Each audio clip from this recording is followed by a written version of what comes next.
Hello guys.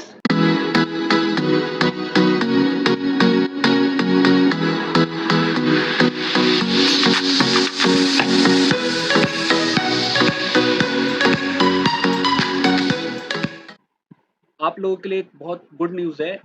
All India बार examination 18 का OMR rechecking का window open हो गया है और ये विंडो नोटिफाई किया गया है 10 अप्रैल 2024 को। चलिए बिना देरी किए हुए सीधे पोर्टल पे जाते हैं और देखते हैं क्या नोटिफिकेशन जारी किया है बार काउंसिल ऑफ इंडिया ने और क्या इसका प्रोसीजर है, कैसे आपको अप्लाई करना है। आपको ऑल इंडिया बार एग्जामिनेशन की वेबसाइट पर जाकर यहाँ पर आपको एक नोटिफिकेशन बार दिखेगा जो कि rechecking of result OMR sheet के रिगार्डिंग है। इसका नोटिफिकेशन जारी किया है बार काउंसिल ऑफ इंडिया ने। चलिए देखते हैं। 10 अप्रैल 2024 को बार काउंसिल ऑफ इंडिया ने नोटिफिकेशन जारी कर दिया है for rechecking of results and OMR sheets के रिगार्डिंग। इस नोटिफिकेशन में यह बताया गया है कि आप अपनी ओएमआर शीट की रीचेकिंग करा सकते हैं और 10 अप्रैल से लेकर 25 अप्रैल 2024 तक ये विंडो ओपन रहेगी। उसका लिंक अलग से पोर्टल पे आपको दिया गया है जिसमें आप अपना रीचेकिंग कर सकते हैं। अपडेटेड रिजल्ट्स जो भी होगा वो आपकी रजिस्टर ईमेल आईडी पर सेंड कर दिया जाएगा। और कैंडिडेट चाहते हैं कि उनका result OMR sheet recheck can fill in the online form by visiting AIB. उनको एआईबी की वेबसाइट में जाना पड़ेगा www.allindiabarexamination.com for rechecking of their OMR sheet. और इसके लिए कैंडिडेट्स को 200 रुपए की फीस भी पे करनी पड़ेगी। फ्रेंड्स एक बात का ध्यान रखें, एप्लीकेशन फॉर रीचेकिंग के लिए आप किसी अगर अदर मोड से फिजिकल फॉर्म में या फीस अगर आप देते हैं तो वो एक्सेप्टेड नहीं होगी। तो इस बात का ध्यान रखें, अदरवाइज आपके रिजल्ट को एक्सेप्टेड नहीं किया जाएगा और जो आपका रिजल्ट अभी सेम है वो फेल्ड ही शो होगा। तो इस बात का जरूर ध्यान रखें। चलिए हम सीधे लिंक्स पे जाते हैं, वहां पे जाके हम देखते हैं कि क्या क्या details bar council of India ने ओपन करी है और क्या क्या डिटेल्स आपको भरनी पड़ेगी। फ्रेंड्स यहाँ पर आपको एक लिंक दिख रहा है, click here to apply for rechecking. आपको इस लिंक पे क्लिक करना है। इस लिंक को क्लिक करने के बाद एक नई विंडो खुलेगी जिसमें आपको पूरी डिटेल्स बताई गई है कि ओएमआर रीचेकिंग की फीस के रिगार्डिंग 200 रुपीज की इसमें फीस है जो कि आपसे ली जाएगी रीचेकिंग के लिए। अब इसमें यह बोला गया है जो कैंडिडेट अपना ओएमआर शीट को रीचेक कराना चाहते हैं, verify the marking done and जो उन्होंने रिजल्ट डिक्लेयर्ड करेक्टली, उसके लिए आपको एक फीस पे करनी पड़ेगी। फ्रेंड्स इसमें देखिए आप लिखा हुआ है 10 अप्रैल से लेके 20 अप्रैल तक का इसमें नोटिफिकेशन डाला हुआ है कि ये विंडो 10 अप्रैल से शुरू हो चुकी है और 20 अप्रैल को ये विंडो क्लोज हो जाएगी। बिल्कुल भी देरी ना करें। और इसमें बताया गया है कि कोई भी रिफंड इशू नहीं किया जाएगा। No correction will be made in case अगर कैंडिडेट ने इनकरेक्ट इन्फॉर्मेशन फिल्ड करी है फी एप्लीकेशन फॉर्म में। अगर आपको कोई और इन्फॉर्मेशन चाहिए सो बार काउंसिल ऑफ इंडिया ने अपनी email ID and contact number दिया, आप इस पर जाकर भी आप कॉन्टैक्ट कर सकते हैं।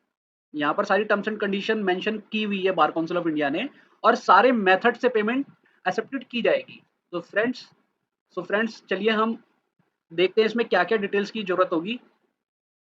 सबसे पहले आपको यहाँ पर ईमेल आईडी फिल करनी होगी। आपको यहाँ पर वही ईमेल आईडी फिल करनी है जो आपने एप्लीकेशन फॉर्म भरते हुए फाइल करी थी।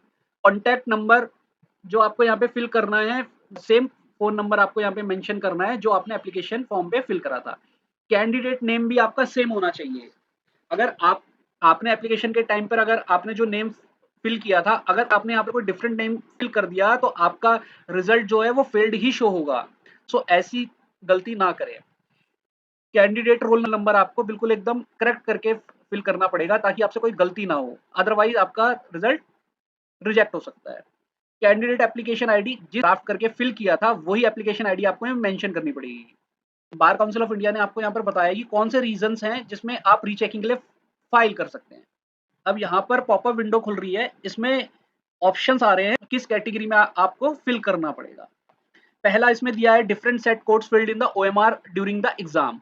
अगर अगर आपने डिफरेंट सेट कोड फिल्ड किया था ओएमआर सीट में ड्यूरिंग द एग्जाम्स तो आपको पहले ऑप्शन पे आपको सिलेक्ट करना है।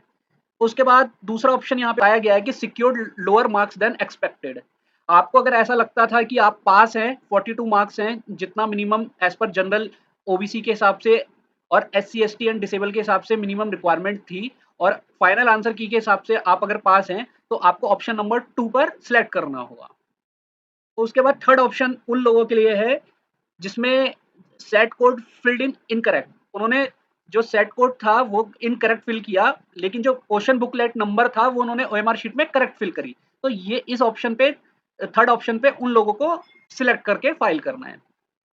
उसके बाद चौथा ऑप्शन है जिसपे आपने सेट कोड और क्वेश्चन बुकलेट नंबर आपने ओएमआर शीट में फिल ही नहीं करा है, तो उस केस में आप यहाँ पर फोर्थ ऑप्शन को सिलेक्ट कर सकते हैं। उसके बाद एक अदर्स का भी एक ऑप्शन है। अदर के ऑप्शंस में आप कुछ भी फिल कर सकते हैं, जैसे कि आपको, जैसे कि जो 7 क्वेश्चंस विथड्रॉन हुए थे, तो अगर आपको ऐसा लगता है कि जो 7 क्वेश्चंस थे, वो आपकी आंसर की से बार काउंसिल ऑफ इंडिया ने नोटिफाई की थी, उसके हिसाब से आप पास थे, लेकिन फाइनल आंसर की के हिसाब से आप फेल हो गए हैं। सो आप यहाँ पर उस रीजन से आप यहाँ पे फाइल कर सकते हैं। उसके अलावा अगर कोई आपका अदर रीजन है, तो आप उसके लिए भी यहाँ पर फिल कर सकते हैं। फ्रेंड्स, एक बात का जरूर ध्यान रखें, अगर आप इस एप्लीकेशन फॉर्म के अंदर अगर आपने कोई सी भी गलती कर दी, तो आपका ऑल इंडिया बार एग्जामिनेशन 18 का एग्जाम का जो रिजल्ट है वो फेल शो होगा, और फिर आपको AIB 19 का एग्जाम देना पड़ेगा।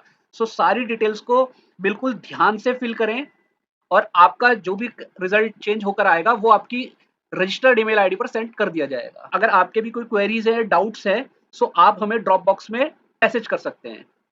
चलिए मिलते हैं अगली वीडियो में। आप वीडियो के साथ बने रहें ताकि सारी लेटेस्ट इन्फॉर्मेशन आप तक पहुंचे। Thank you, good bye.